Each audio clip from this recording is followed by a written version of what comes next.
About a week ago, someone stuck a paper on our front door, the screen door, informing us that workmen would be on our property sometime soon to trim bushes and tree limbs around the power lines. And they would be doing this at no cost to us. This service would be free of charge. The power company working for me.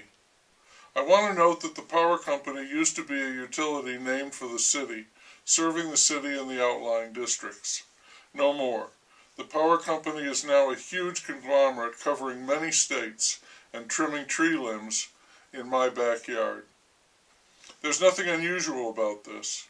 They do this every few years. I went out once to speak to the workmen to offer a suggestion on trimming the trees, but they were not receptive to my input. "We're here to clear the power lines," one of them said. It's fall, and one of the trees in our backyard is very colorful now, purple, red, magenta, all of those colors in its foliage.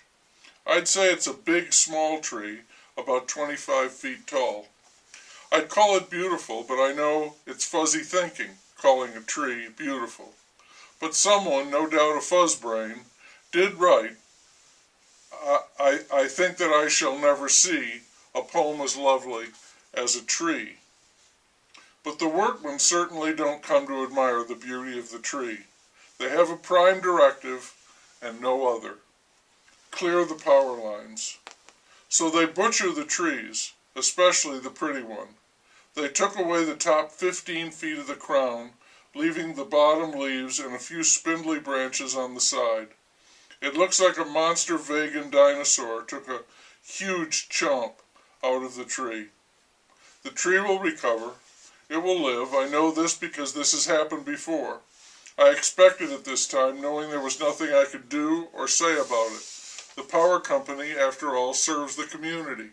Who am I to object to the operation of the power company? I would note that no property owner would ever trim a tree the way they lopped into this one, and no landscaping crew would ever dare do it either.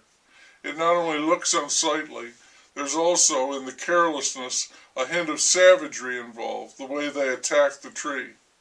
But they had a job to do, and they did it. They notified us, and they did it. I'm a little surprised they stuck the paper in the front door.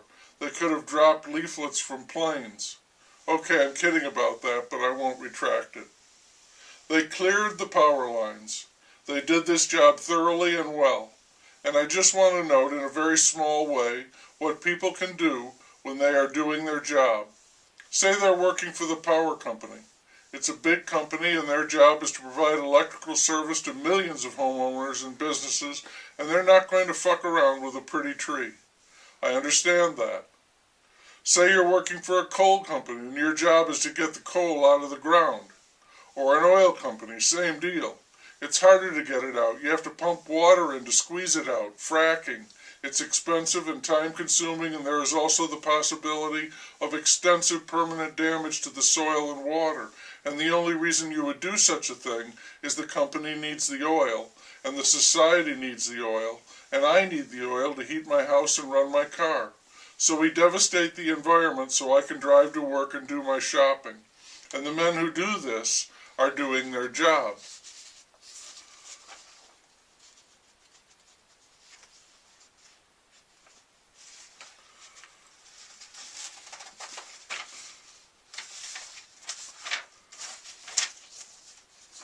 So is a government employee who is working in an official capacity.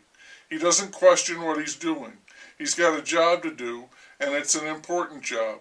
The soldier in war, he's under orders. He's doing his duty.